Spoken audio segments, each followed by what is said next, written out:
والصلاة والسلام على سيد الأنبياء والمرسلين وعلى آله وأصحابه أجمعين. أما بعد فأعوذ بالله من الشيطان الرجيم. بسم الله الرحمن الرحيم.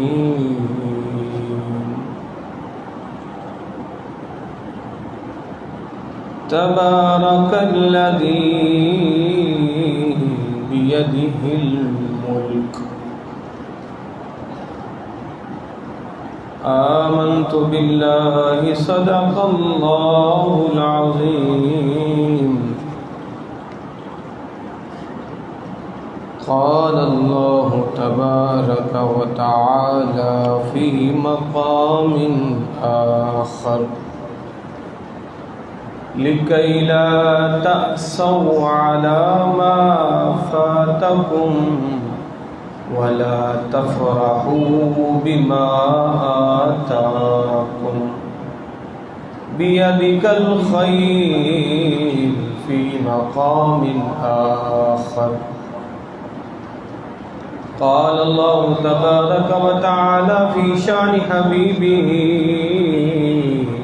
مخبرا وآمرا ببركة إن الله وملائكته يصلون على النبي يا أيها الذين آمنوا صلوا عليه وسلموا تسلیما. سارے حضرات باوضع بلند پڑھیے. الصلاة والسلام علیک یا رسول اللہ. الصلاة والسلام علیک یا حبیب اللہ. الصلاة والسلام علیک یا نور اللہ وعلى آلك وأصحابك يا نبي الله.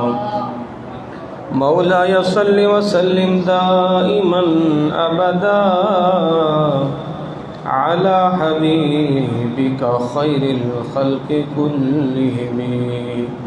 يا رب بالمصطفى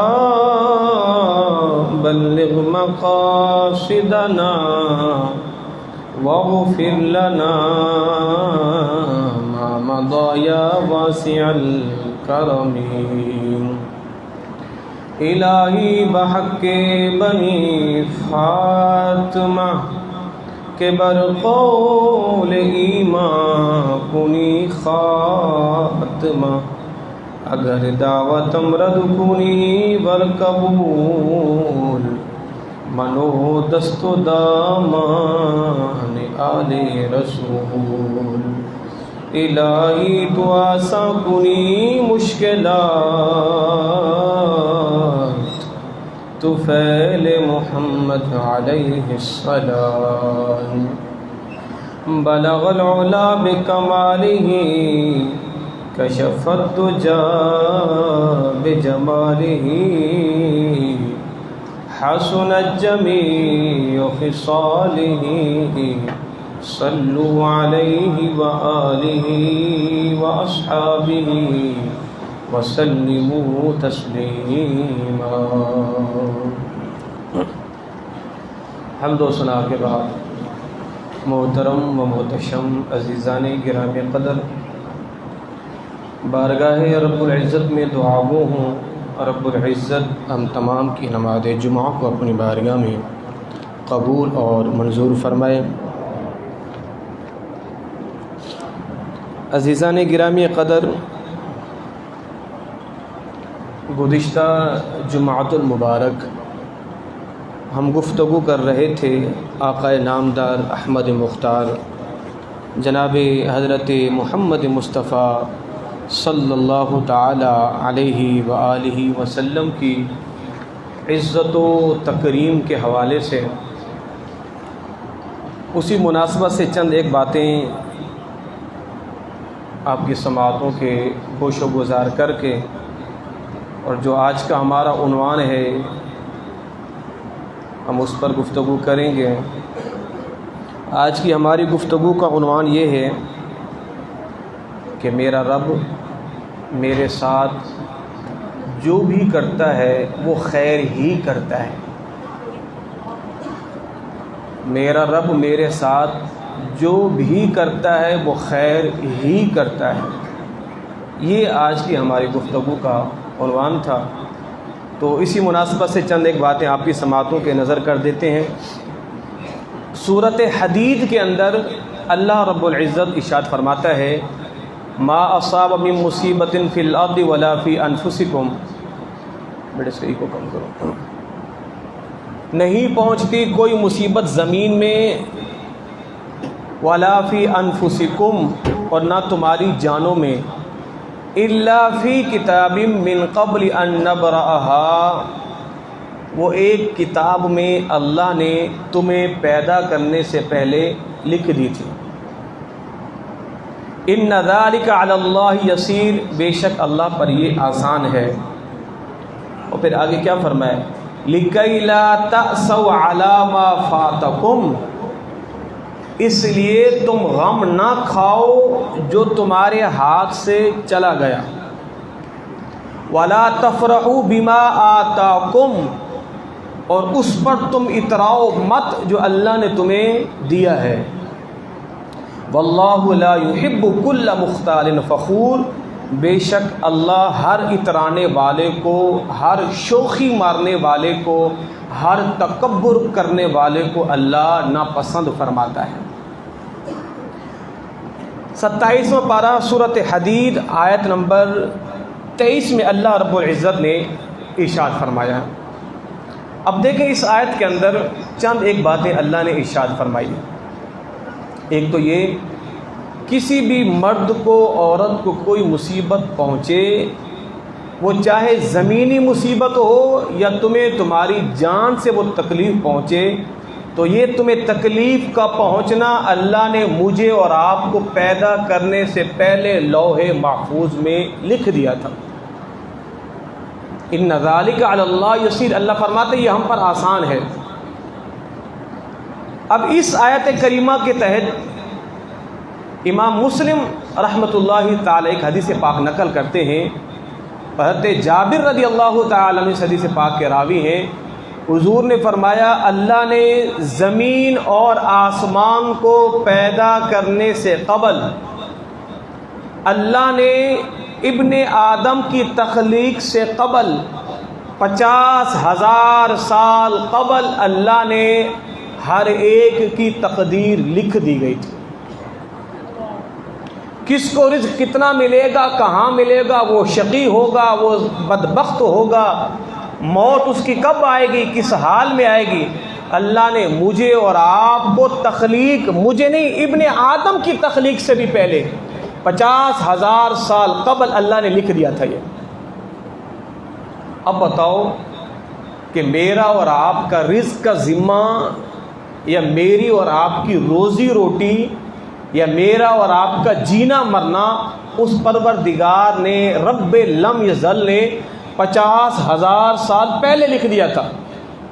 تو جو لکھی ہوئی چیز ہے وہ تو اب ہمیں ملے گی، تو اب اس لکھی ہوئے کے لیے بندہ اتنی جو ہے وہ رب سے بغاوت کیوں؟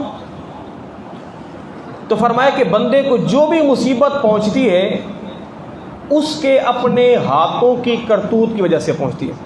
وما اصابکم من مصیبت فبما کسبت ایدیکم، جس کو جو بھی تکلیف پہنچتی ہے اس کے ہاتھوں کے، اس کے اعمال کے، کرتوتوں کی وجہ سے پہنچتی ہے۔ اب آپ کے ذہن میں سوال آئے گا، چلے ہم جیسے گنہگاروں کو مصیبتیں، تکلیف، رنج و غم تو پہنچے ہمارے کرتوتوں کی وجہ سے، تو اللہ کے نیک بندوں کو پھر یہ پریشانیاں کیوں آتی ہیں؟ اللہ پھر اپنے انبیاء کرام کو آزمائشوں میں کیوں ڈالتا ہے؟ تو ان کا معاملہ ماورا ہے اس سے۔ جناب موسیٰ علیہ نبی علیہ السلام کی جب پیدائش ہوئی تو آپ نے کئی سال فرعون کے دربار میں پرورش پائی، یہاں تک کہ آپ جوان بھی فرعون کے دربار میں ہوئے، اور بعضوں نے یہاں تک لکھا ہے کہ کپڑے بھی فرعون جناب موسیٰ علیہ نبی علیہ السلام کو خود سلوا کے پہنایا کرتا تھا، اور بعضوں نے یہاں تک بھی لکھا ہے کہ فرعون کا شاہی لباس بھی جناب موسیٰ علیہ نبی علیہ السلام پہنا کرتے تھے۔ تو اس کی حکمتیں تو بڑی کمال کی ہیں کہ فرعون اسے اپنے گھر میں پناہ دے کے بیٹھا ہوا ہے کہ جو کل کو یہ نوجوان ہی اس کا تختہ الٹنے والا ہے۔ تو یہ اللہ کی حکمتیں ہوتی ہیں، اور اللہ کی حکمت پر میرے مصطفیٰ نے فرمایا نا، کتنی پیاری حدیث ہے، اگر اس حدیث کو آپ اپنے دامن سے باندھ لیں اور اپنے ذہن میں نقش کر لیں، رب کعبہ کی قسم آپ کی زندگی کی تکلیفیں چٹکی میں آسان ہو جائیں گی۔ حضور نے کیا فرمایا؟ رب کی رضا پر راضی رہو، تمہاری تکلیفیں یوں ہی ختم ہو جائیں گی، بس بات ختم ہو گئی۔ رب نے لکھا ہے سو لکھ لیا، بات ختم، تکلیفیں آسان ہو گئی۔ کوئی آپ کو تکلیف پہنچی ہے، کوئی رنج ہے، کوئی غم ہے، کسی کی جدائی کا غم ہے، بس رب نے لکھ دیا تو بات ختم، بس اب کوئی رہے گی پریشانی؟ آپ کو کوئی تکلیف دیتا ہے، آپ کو کوئی مارتا ہے، ٹھیک ہے یہ کالک اس نے اپنے منہ پہ تو ملی ہے، اس نے آپ کو تھپڑ مارا ہے، آپ کو پتھر مارا ہے، مگر یہ بتائیں اللہ کے حکم کے بغیر تو پتہ بھی نہیں ہلتا، آیا تو رب کی مشیت سے ہی ہے نا۔ وہ کہتے ہیں ایک بزرگ سے وہ مجذوب ٹائپ کے تھے اور دریاؤں میں گھوما کرتے تھے، کہتے کہ وہ کہا کرتے تھے کہ جو رب کرے سو ہو، جو رب کرے سو ہو، جو رب کرے سو ہو، یعنی ہوگا وہی جو رب چاہے گا۔ تو کسی کم بخت نے پتھر اٹھا کے اس مجذوب کو مارا، اور مجذوب نے پلٹ کے دیکھا، کہا دیکھتے کیا ہو، تم نے تو کہا ہے جو رب کرے سو ہو، بس ہو گیا جو رب نے چاہا۔ کہا بات تو تمہاری ٹھیک ہے، ہوا وہی ہے جو میرے رب نے چاہا ہے، مگر بیچ میں کالک تم نے اپنے منہ پہ ملی ہے، بیچ میں یہ کالک جو یہ تم نے اپنے منہ پہ، ہوا وہی ہے جو میرے رب نے چاہا ہے۔ میرے رب کی منشا کے بغیر میری تو آنکھوں کی پتیاں بھی نہ ہلیں، ہوتا وہی ہے جو رب چاہتا ہے، مگر یہ جو بیچ کے جو ذرائع ہوتے ہیں یہ کالک اپنے منہ پہ ملتے ہیں۔ تو کیا فرمایا؟ اللہ نے ابن آدم کی تخلیق سے 50,000 سال پہلے لکھ دیا ہے، اب اتنی کوشش کریں، وَلَيْسَ لِلْإِنسَانِ إِلَّا مَا سَعَى، جتنی آپ کی طاقت ہے آپ اتنی اس سے بڑھ کے کوشش نہ کریں۔ وَمَا مِن دَابَّةٍ فِي الْأَرْضِ إِلَّا عَلَى اللَّهِ رِزْقُهَا وَيَعْلَمُ مُسْتَقَرَّهَا وَمُسْتَوْدَعَهَا۔ اللہ فرماتے ہیں ہم نے زمین پر رینگنے والے کیڑے مکوڑے، حشرات الارض، چوپائے یا دو پائے، 4 پاؤں والے ہوں یا 2 پاؤں والے ہوں، اللہ نے سب کے رزق کا ذمہ اپنے پہ لیا ہے۔ تو جب رزق کا ذمہ اللہ نے لے لیا ہے تو پھر کوئی پریشانی کی بات تو نہیں ہے۔ اب آپ کو ملے گا وہی جو رب نے آپ کے حصے میں لکھا ہے، اب اس سے زیادہ نہیں ملے گا۔ جناب عبادہ بن صامت رضی اللہ تعالیٰ عنہ اپنے بیٹے کو وصیت کر رہے ہیں آخری وقت، فرمایا میرے بیٹے جو رب نے تیرے لیے لکھ دیا ہے تجھے وہی ملے گا، چاہے جائے کہ ساری کائنات مل کے اس سے زیادہ تجھے دینا چاہے نہیں دے سکتی، اور ساری کائنات مل کے آپ سے لینا چاہے اللہ نے لکھ دیا ہے آپ کے حصے کا، کوئی بھی نہیں لے سکتا، بس بات ختم ہو گئی۔ تو جب یہ حدیث آپ اپنے دماغ میں بٹھا لیں تو پھر آپ کی پریشانی تو ختم ہو جائے گی۔ شام کو اگر آپ سوکھی روٹی کھا رہے ہیں، سامنے والا آپ کے سامنے بیٹھ کے مرغ و مسلم کھا رہا ہے، آپ کو پریشان ہونے کی حاجت نہیں ہے نا، آپ کو کوئی شکوہ شکایت کرنے کی حاجت تو نہیں ہے، بھی رب نے میرے لیے یہی لکھا تھا نا، اور میں نے عنوان کیا بتایا ہے، رب میرے ساتھ وہی کرتا ہے جو میرے لیے خیر کا ہی معاملہ ہوتا ہے، رب میرے ساتھ کرتا ہی خیر کا ہی معاملہ ہے۔ اگر وہ مرغ و مسلم کھا رہے تو کھاتا رہے، اگر آپ جو ہے وہ چٹنی کے ساتھ پیازوں کے ساتھ کھانا کھائیں تو کھاتے رہے۔ پیدا کرنے والی ذات تو اللہ کی ایک ہی ہے نا، اس نے اسے بھی پیدا کی، آپ کو بھی پیدا کی، اگر اس کی آج اچھے دن ہیں، اگر آپ کے غربت والے دن ہیں، اس میں ہی خیر ہوگا، جبھی تو اللہ نے آپ کو یہ بھی کھانے کو دیا ہے۔ اور حضور نے فرمایا دین کے حوالے سے اوپر والوں کو دیکھا کرو اور دنیا کے حوالے سے نیچے والوں کو دیکھا کرو۔ اگر آپ کے حالات تھوڑے سے ٹف ہیں، پریشانیاں آپ کے یہاں زیادہ ہیں، تو آپ اپنے سے نیچے والوں کو دیکھو جن کے پاس کچھ کھانے کو بھی نہیں ہے۔ آپ کے پاس لباس تو ہے نا، آپ پیچھے پلٹ کے ان کو دیکھیں، نہیں اوپر والوں کو نہیں دیکھیں۔ جن کے پاس کر و فر ہے، جن کے پاس شاہانہ محلات ہیں، ان کو مت دیکھو، نیچے والوں کو دیکھو جن کے پاس کچھ ہے ہی نہیں۔ آپ کو 3 ٹائم کا کھانا مل رہا ہے؟ جی مل رہا ہے۔ ان سے پوچھو جن کو مل ہی نہیں رہا۔ آپ تازہ کھانا کھاتے ہیں؟ جی بالکل۔ ان سے پوچھو جو ہوٹلوں کا بچا ہوا کچرے سے اٹھا کے کھا رہے ہوتے، اللہ کا شکر ادا نہیں کرتے، اللہ آپ کو اتنا تو دے رہا ہے۔ لوگ اوپر دیکھتے ہیں۔ اچھا، اللہ اگر کسی کو دیتا ہے تب بھی آزماتا ہے، لیتا ہے تب بھی آزماتا ہے۔ بڑی کمال کی بات ہے، توجہ رکھیے گا۔ اب آزمائش پتہ ہے کس میں ہے؟ ہیں دونوں آزمائشیں۔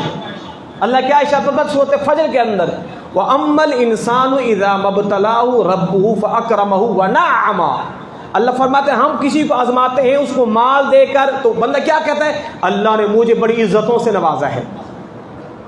وَأَمَّا إِذَا مَا ابْتَلَاهُ فَقَدَرَ عَلَيْهِ رِزْقَهُ، اور جب ہم کسی کا رزق روک لیتے ہیں، بندہ کیا کہتا ہے؟ فَيَقُولُ رَبِّي أَهَانَنِ، مجھے میرے رب نے ذلیل کر دیا ہے۔ اگر اللہ نے مال دیا تو کیا کہتا ہے؟ اللہ نے مجھے عزتوں سے نوازا ہے۔ اگر اللہ مال روک لے، کہتا اللہ نے مجھے ذلیل کر دیا ہے۔ لوگ گھر بناتے ہیں، اوپر تختے لگا دیتے ہیں، ذالک فضل اللہ، یہ اللہ کا فضل ہے، یؤتیہ من یشاء، جسے چاہے وہ عطا کرے۔ میں یہ کہوں گا یہ اللہ کا فضل نہیں ہے۔ آپ کو کیسے پتہ یہ اللہ کا فضل ہے؟ ہو سکتا ہے یہ عالیشان محل آپ کے لیے تباہی کا سبب بنے، یہ عالیشان گاڑی آپ کے لیے تباہی کا سبب بنے۔ آپ کو کیسے پتہ یہ اللہ کا فضل ہے؟ ہو سکتا ہے آپ اس کر و فر میں آ کے اللہ کو بھول جاؤ، جو اللہ کا فضل کیسے ہو گیا ہے؟ یہ اللہ کا فضل نہیں۔ تو پھر مولوی صاحب اللہ کا فضل کیا ہے؟ تو لو جناب سن لیجئے پھر اللہ کا فضل کیا ہے۔ آپ نماز پنجگانہ کے پابند ہیں، یہ اللہ کا سب سے بڑا فضل ہے۔ آپ کو مزید فضل چاہیے؟ تہجد گزار بن جائیں، اور بڑا فضل ہے۔ چاش پڑھنے والے، اور بڑا فضل ہے۔ نفلی روزے رکھیں، ایام بیت کے ہر چاند کی 13ویں 14ویں 15ویں کو روزہ رکھیں، یہ بڑا فضل ہے۔ یہ فضل نہیں ہے کہ آپ کے پاس عالیشان محلات ہیں، روزی رزق کا ڈھیر ہے، یہ اللہ کا فضل تھوڑی نہ ہے۔ میرے مدنی آقا صلی اللہ علیہ وسلم سے ایک صحابی پوچھتا ہے، یا رسول اللہ ہمیں کیسے پتہ چلے کہ ہماری نمازیں قبول ہو رہی ہیں؟ ہم نمازیں پڑھتے ہیں، سجدوں پہ سجدے کرتے ہیں، روزے رکھتے ہیں، بھلا حضور ہمیں پتہ کیسے چلے یہ ہماری نمازیں قبول ہو رہی ہیں؟ تاکہ پتہ چل جائے قبول ہو رہی ہے، تھوڑی سی محنت اور بڑھا دیں گے نا، تھوڑا شوق اور بڑھ جائے گا۔ جب پتہ چلے قبول ہی نہیں ہو رہی تو بندہ پھر کہے گا یار پتہ ہی نہیں قبول ہو رہی نہیں ہو رہی۔ تو اللہ کے نبی کوئی بتائیں نا، کوئی نسخہ بتائیں، ہمیں کیسے پتہ چلے گا میری نماز قبول ہو رہی ہے، تاکہ میں مزید شوق سے آؤں، میرے روزے اللہ قبول پتہ تو چلے۔ حضور کیسے پتہ چلے گا؟ میرے مدنی آقا نے فرمایا سن میرے غلام، جب ایک نماز کے بعد دوسری نماز کا شوق آپ کو ابھارتا رہے نا، سمجھو اللہ آپ کی نمازوں کو قبول کر رہا ہے۔ وہ رب چاہتا ہے تو پھر آپ پھر آئے، پھر گئے، رب چاہتا ہے تو پھر آ۔ اور جو بندہ ایک نماز جمعہ پڑھ کے گیا، آنا نہیں چاہتا، تیرے بس میں نہیں ہے، تو رب تجھے لانا ہی نہیں چاہتا۔ آپ کی ہمت کیا ہے رب کی دہلیز پہ نہ آؤ؟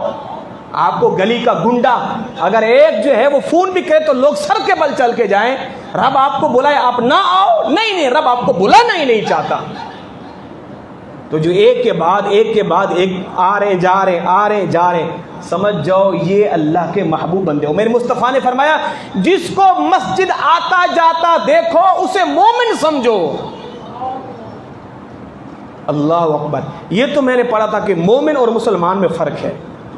مومن وہ ہوتا ہے کہ جو رب کی مانے، اور مسلمان وہ ہوتا ہے جو رب کو مانے، ہے نا فرق؟ مسلمان جس نے اللہ کو مانا، اللہ ایک ہے، اس کے علاوہ کوئی عبادت کا مستحق نہیں ہے، وہ اکیلا ہے، آپ مسلمان ہو گئے ہیں، مومن نہیں ہوئے۔ مومن کب ہوں گے؟ جب اللہ کی مانیں گے. وہ اللہ کی کیسے مانیں گے؟ نماز پنجگانا، گناہوں سے باز رہنا، نیکی کے کام کرنا، دین کا کام کرنا، حقوق اللہ کا خیال، حقوق کو نہیں بات کیا. اب آپ ہو گئے مومن، مسلمان سے اعلیٰ درجہ مومن کا ہے. اور میرے مصطفیٰ نے فرمایا جس کو مسجد میں آتا جاتا دیکھو اس کے مومن ہونے کی برملا گواہی دو اور برملا کہو یہ جناب یہ مومن ہے، جس کو مسجد میں آتا جاتا دیکھو. تو آگے پھر کیا فرمایا؟ لِكَيْ لَا تَأْسَوْا عَلَىٰ مَا فَاتَكُمْ، جو تمہارے ہاتھوں سے چلا جائے اس پر افسوس مت کرو. اوہ سبحان اللہ. خدا کی قسم آج یہ سوشل میڈیا پر نت نئے نوجوان لوگوں کو موٹیویشن کر رہے ہوتے ہیں، یورپ کی مثالیں دے کر، انگریزوں کی مثالیں دے کر، اور لوگوں کی ذہنی ڈپریشن کو کم کرنے کے لیے مغربی تہذیب کی کتابوں کا حوالہ دیتے ہیں، مغربی انگریزوں کا حوالہ دیتے ہیں. خدا کے بندو قرآن کی آیتوں کو پڑھو. رب کعبہ کی قسم کبھی آپ ذہنی تناؤ کا شکار بھی نہیں ہوگے اور کبھی آپ ڈپریشن کا شکار بھی نہیں ہوں گے. اب اس آیت کو دیکھ لیں، اللہ کیا فرمایا؟ لِكَيْ لَا تَأْسَوْا عَلَىٰ مَا فَاتَكُمْ، جو تمہارے ہاتھ سے چلا جائے، جو فوت ہو جائے. فوت ہونے کا معنی کس چیز کا؟ گم ہو جانا، چلا جانا. عَلَىٰ مَا لِكَيْ لَا تَأْسَوْا، افسوس نہ کرو جو چیز چلی گئی. لِكَيْ لَا تَأْسَوْا عَلَىٰ مَا فَاتَكُمْ، کیوں افسوس کر رہے ہو؟ کہ ہمیشہ تمہاری تھی. حضور کی صاحبزادہ زینب رضی اللہ تعالی عنہا، آپ کے بیٹے کا انتقال ہوا نا، تو سرکار کی بارگاہ میں حضرت زید آئے. سرکار گئے، اپنے نواسے کو اٹھایا تو سانسیں اکھڑ رہی تھیں، سانسیں اکھڑ رہی تھیں. تو وہ سرکار کی آنکھوں میں نا آنسو آ گئے. اب صحابہ کرام نے دیکھا حضور آپ رو رہے ہیں. اب صحابہ نے سمجھے سرکار نے ہمیں رونے سے منع کیا ہے. تو حضور نے فرمایا میں نے اس رونے سے منع نہیں کیا جس میں خالی آنکھ سے آنسو بہیں، میں نے اس رونے سے منع کیا جس میں چیخنا، چلانا، عورتوں کا گریبان پھاڑنا، اپنے جسم کو اپنے منہ پہ چپیڑے مارنا، پیٹنا، میں نے اس رونے سے منع کیا جس میں نوحہ ہو، جس میں جزا فضا ہو. اس سے خالی آنکھیں بہہ رہی ہے، اس رونے سے میں نے منع تو نہیں کیا. سرکار کے چشمان مبارک سے آنسو بہہ رہے ہیں اور آپ کی صاحبزادی رونے لگے. فرمایا کیوں روتی ہے؟ اللہ کی دی ہوئی چیز تھی، اللہ نے لے لی، بس بات ختم. اللہ کی دی ہوئی چیز تھی. اور جناب طلحہ بن عبید اللہ جن کی زوجہ حضرت ام سلیم کہ جن کے بیٹے کا انتقال ہوا، رات کو ان کے شوہر آئے، بیوی نے اپنا فوت شدہ بیٹے کو غسل دیا، کفن پہنایا اور گھر کے ایک کونے میں رکھ دیا، شوہر کو نہیں بتایا. اور ان کے شوہر آئے اور اپنے شوہر سے کہتی ہے دیکھیں ایسی نیک بیویاں، اللہ اکبر سبحان اللہ، اس دھرتی میں کسی ماں نے نہیں جنی ہو. کتنی صابرہ عورتیں. بچہ فوت ہو گیا ہے، چھوٹا سا بچہ ہے، گھر کے نکر میں رکھا، شوہر آیا، بتایا نہیں، وہ کسی جنگ سے آ رہے تھے. اور آپ اپنے شوہر سے کہتی ہے بتاؤ میرے سرتاج، اگر ہمیں کوئی چیز عاریتاً ادھار پہ دے اور پھر وہ لے لے تو کیا اس کے واپس کرنے پہ ہمیں واویلا کرنا چاہیے؟ کہا کہ بالکل نہیں. ہمیں کیوں؟ اس کی چیز تھی، اس نے لے لی، بات ختم ہو گئی. تو پھر فرمایا کہ وہ ہمارے بیٹے کا انتقال ہو گیا ہے، ہمارے بیٹے کا انتقال ہو گیا ہے. اللہ کی دی ہوئی چیزیں اللہ نے لے لی. لِكَيْ لَا تَأْسَوْا عَلَىٰ مَا فَاتَكُمْ، افسوس کیوں کرتے ہو جو آپ کے ہاتھ سے چیز چلی گئی ہے. وَلَا تَفْرَحُوا بِمَا آتَاكُمْ، اور اگر اللہ کوئی چیز دے اس پر تکبر بھی مت کرو، اس پر اتراؤ بھی مت، اس پر شوخیاں بھی مت کرو، اس پر ڈھینگے بھی مت مارو کہ جناب دیکھو ہمارے پاس یہ کرو فر کا جوڑ. نہیں، اگر اللہ آپ کو کوئی نعمت دیتا ہے تو یہ کہیں یہ اللہ کا فضل ہے، اس کا کرم ہے. بس یہ اللہ نے دیا ہے، اللہ ایمان کی سلامتی بھی عطا فرمائے، اللہ ایمان کی سلامتی بھی عطا فرمائے. تو اللہ رب العزت کی ہر کام کے اندر حکمت ہے، وہ چاہے بندوں کو سمجھ آئے یا نہ آئے. اللہ کیا ارشاد فرماتا ہے؟ عسیٰ ان تکرہوا شیئا وہو خیر لکم وعسیٰ ان تحبوا شیئا وہو شر لکم. سبحان اللہ، کتنی پیاری آیات بینات ہے. میرا رب کیا فرماتا ہے؟ عسیٰ ان تکرہوا شیئا وہو خیر لکم. ہو سکتا ہے کوئی چیز آپ کو ناپسند ہو مگر اللہ نے آپ کے لیے اس میں بھلائی رکھی ہوئی ہو. وعسیٰ ان تحبوا شیئا، اور ہو سکتا ہے ایک چیز کو آپ تو پسند کرتے ہیں مگر اس میں آپ کے لیے شر ہے. مثال کے طور پر کوئی مریض انجیکشن لینا نہیں چاہے گا، کڑوی دوا کھانا بھی نہیں چاہے گا، آپریشن بھی نہیں، یہ طبی طور پہ تکلیف دہ ہیں مگر اس میں افادیت ہے۔ اور کوئی چیزیں ایسی ہوتی ہیں جو بظاہر دل کو بھلی لگتی ہیں مگر آپ کے لیے نقصان ہے۔ شوگر کے مریض ہیں، آپ کے لیے میٹھا نقصان ہے۔ بچے کہیں جناب ہم نے کھیلنا کودنا پڑھنا نہیں، ان کے لیے نقصان ہے۔ تو کیا فرمایا؟ عسیٰ ان تکرہوا شیئا وہو خیر لکم، ہو سکتا ہے جس بات کو آپ اپنے لیے پسند کر رہے ہو وہ آپ کے لیے بہتر نہیں ہے، جسے آپ اپنے لیے پسند نہیں کرتے ہو سکتا ہے وہ آپ کے لیے بہتر ہو۔ اور اللہ رب العزت ایک اور جگہ ارشاد فرماتا ہے وعاشروہن بالمعروف، عورتوں کے حوالے سے زمانہ جاہلیت کے اندر جب عورتوں کے شوہر کا انتقال ہو جاتا تو وہ جو عورتیں ہوتی تھی وہ بھی وراثت میں تقسیم ہوتی تھی، معاذ اللہ ثم معاذ اللہ۔ یعنی اگر کوئی بیٹا ہے ستیلا بیٹا تو وہ ستیلی ماں بیٹے کی وراثت میں جائے گی، اگر عورت کا کوئی نہیں ہے اس کے بھتیجوں کی وراثت میں اس کی وہ چچی بھی آئے گی۔ اب لڑکوں کی مرضی ہے، چاہے اس کا نکاح کسی سے کریں یا نہ کریں، یا اس کو اپنے پاس کنیزہ ہولا باندی بنا کے رکھیں۔ وہ زمانہ جاہلیت میں لوگ کیا کرتے تھے، اگر عورتیں وراثت میں آتی ان کا نکاح کہیں اور کرتے، ان کی مہر کی رقم خود کھا جاتے تھے، یا پھر ان کا مال وراثت ہڑپنے کے لیے ان کا زبردستی نکاح اپنے ساتھ کر لیتے تھے۔ تو زمانہ جاہلیت میں یہ عورتوں کے ساتھ معاملات ہوا کرتے۔ اللہ اسی آیت میں ارشاد فرماتا ہے عورتوں کے حوالے سے وعاشروہن بالمعروف فإن کرہتموہن فعسى ان تکرہوا شیئا وہو خیر لکم۔ ہو سکتا ہے اگر کوئی عورت آپ کو ناپسند ہو، رنگ کی کالی ہے، اس کی عادات و اطوار اچھی نہیں ہے، آپ کو ناپسند ہے، ہو سکتا ہے وہی آپ کے لیے بہتر ہو، وہی آپ کے لیے بہتر ہو۔ ایک عورت دیندار ہے، رنگ کی سانولی ہے، کالی ہے، غریب ہے، آپ نے ٹھکرا دیا ہے اس کے حسن کو، اس کی خوب کالاپن کو دیکھ کر، ہو سکتا ہے وہ حسن والی آتی آپ کے لیے مصیبت وبال جان بن جاتی۔ اور ہو سکتا ہے جس کالے رنگ کی عورت سے آپ نے اللہ کی رضا کے لیے ایک بیوہ کی بیٹی سمجھ کے آپ نے نکاح کیا ہے، اللہ آپ کو اس کالے رنگ کی عورت سے ایسی نیک اولاد عطا کرے کہ آپ کی آنکھوں کی ٹھنڈک ہو جائے۔ اور ہم نے کئی ایسے دیکھے ہیں کہ لوگوں نے جو ہے وہ بیوہ کی بچیوں سے شادی کی اللہ کی رضا کے لیے، اور پھر جب ان ماؤں نے بچے جنے ہیں نا، اللہ نے کسی کو حافظ قرآن بنایا ہے یا عالم دین بنایا ہے، تو ہو سکتا ہے رب آپ کے اس سے خیر کا معاملہ کرے، اس سے خیر کا معاملہ کرے۔ تو اللہ کے ہر کام میں حکمت ہے، ہر کام میں حکمت۔ کسی کام کے اندر بندے کو یہ نہیں کہنا چاہیے کاش میں یوں کرتا تو یوں ہوتا۔ اللہ اکبر، اللہ اکبر۔ میرے مدنی آقا صلی اللہ علیہ وسلم نے ارشاد فرمایا جو بندہ اپنے کسی کام میں یہ لفظ استعمال کرتا ہے نا کاش، فرمایا اس نے شیطان کا دروازہ کھول دیا ہے۔ ما فعلت کذا و کذا، اگر میں ایسا کرتا تو ایسا ہو جاتا، اگر میں دکان صبح سویرے جا کے کھولتا تو میرے پاس کسٹمروں کی ریل پیل ہوتی، یا میں اتنا بڑا تاجر بن جاتا۔ یہ نا لفظ لو، اگر، کاش، اللہ کے نبی نے فرمایا نہیں نہیں خبردار اپنی جملوں میں لفظ کاش کا استعمال نہ کرو، اس لیے کہ جب آپ کاش کا لفظ بولتے ہو شیطان اپنا دروازہ کھول لیتا ہے۔ وہ کیسے؟ اگر آپ نے کہا کاش، اب شیطان آپ کے ذہن میں وسوسے پیدا کرے گا، اب شیطان آپ کا عقیدہ توحید کمزور کرے گا، کہے گا جناب اگر وہ کام کرتا تب تجھے برکت ملتی، ورنہ برکت تو چلی گئی ہے۔ جبکہ اللہ رب العزت اس وقت بھی برکت دینا جانتا ہے، اب بھی دینا چاہے تو اب بھی دے سکتا ہے۔ تو فرمایا کہ کذا لو، یوں نہ کہا کرو کاش میں یوں کرتا، فرمایا کہ نہیں نہیں نہیں، اللہ بندے کے ساتھ خیر کا ہی معاملہ کرتا ہے۔ جناب یونس علیہ نبی جنا علیہ الصلوۃ والسلام نے خواہش کی اے پروردگار میں اپنی امت کا سب سے بڑا عبادت گزار شخص دیکھنا چاہتا ہوں، تو مجھے اس کا دیدار کرا۔ سنیے گا، اللہ اکبر، مالک تو مجھے اس کا دیدار کرا۔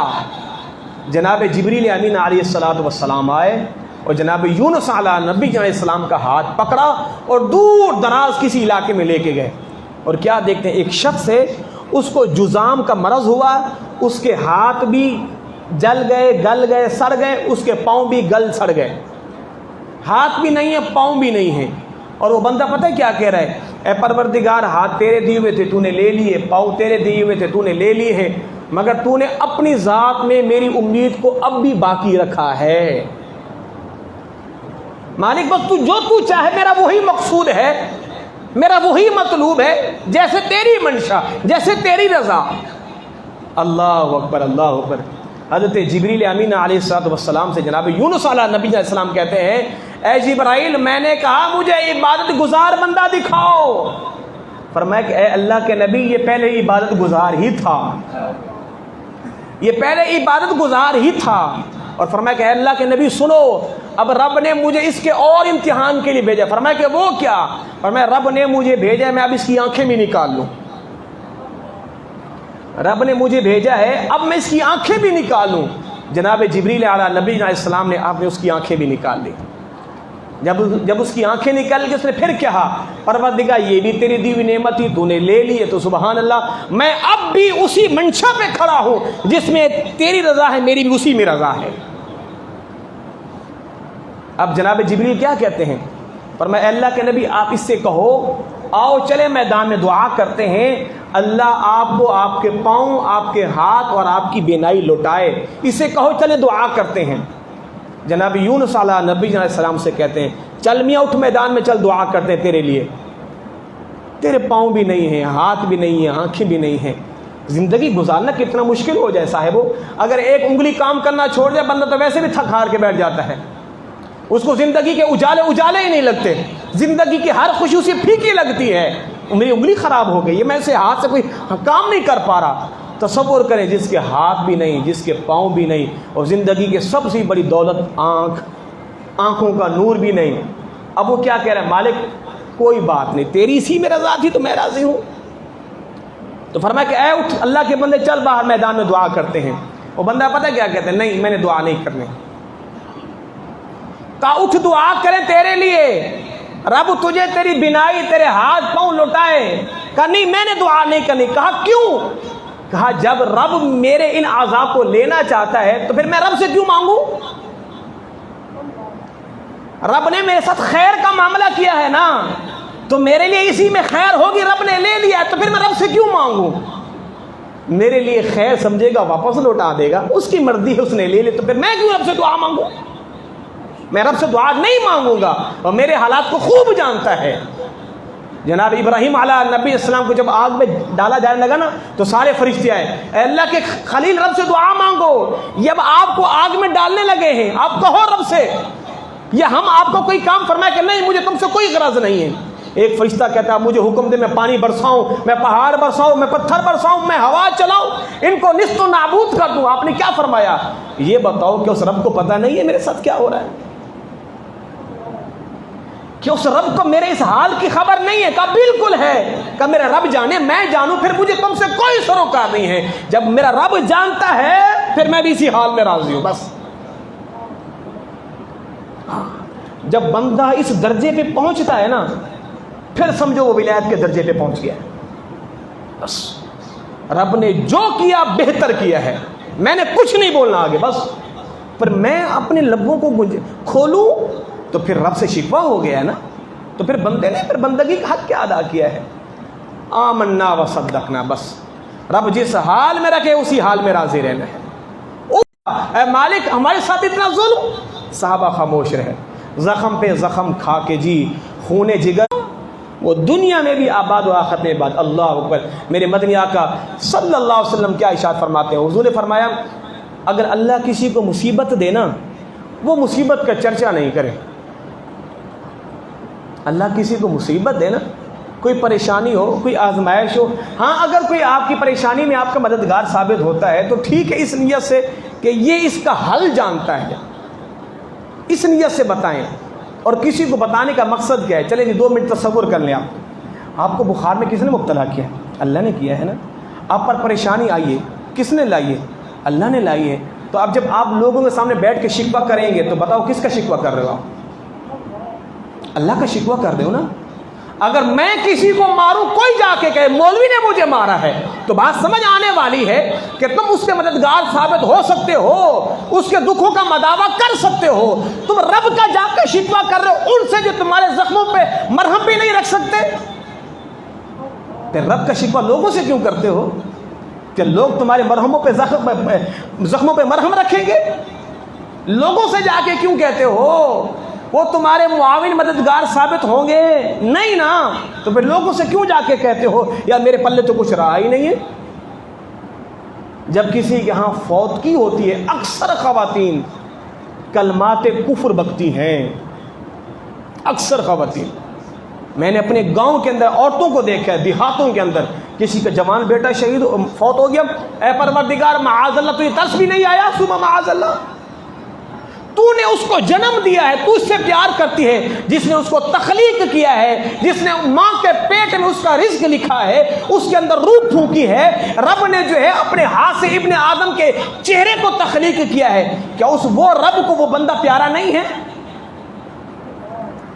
کیا رب کو بندے سے پیار نہیں ہے؟ خالد تو نے جنم دیا ہے، تجھے اتنی محبت ہوگی رب پر جو کلمات کفر بول رہی ہے، کہ وہ بندہ رب کا پیارا نہیں ہے؟ تو جب آپ لوگوں کے سامنے جا کے شکوہ اللہ کا شکوہ کر رہے، اور میرے مصطفیٰ نے کیا فرمایا، جس کو کوئی مصیبت پہنچی اس نے کسی کو نہیں بتائی، اس کو من میں رکھا، رب سے فریاد کی، او ہو اس کی پھر جزا کیا ہے؟ میرا رب فرماتا ہے، اللہ فرماتا ہے اے نبی ہم کسی کو آزمائش میں ڈالے صبر کرے، اس آزمائش کا چرچا نہ کرے، فرمایا کہ تیرے رب کو حیا آتی ہے اس بندے کو عذاب میں گرفتار کرے، فرمایا کہ جو ہماری آزمائشوں میں صبر کرے گا اس کا چرچا نہیں کرے گا، تیرے رب کا وعدہ ہے رب اسے بے حساب بخشش فرما دے گا۔ اس نے بندہ جو بن کے دکھایا ہے، وقت پر کافی ہے ایک قطرہ بھی آب خوش ہنگام کا، جل گیا جب کھیت برسا تو می پھر کس کام کا، دونوں جہاں میں مقصود گر تم کو آرام ہے، اس کا دامن تھام لو جس کا محمد نام ہے، وما علیہ الا البلاغ المبین۔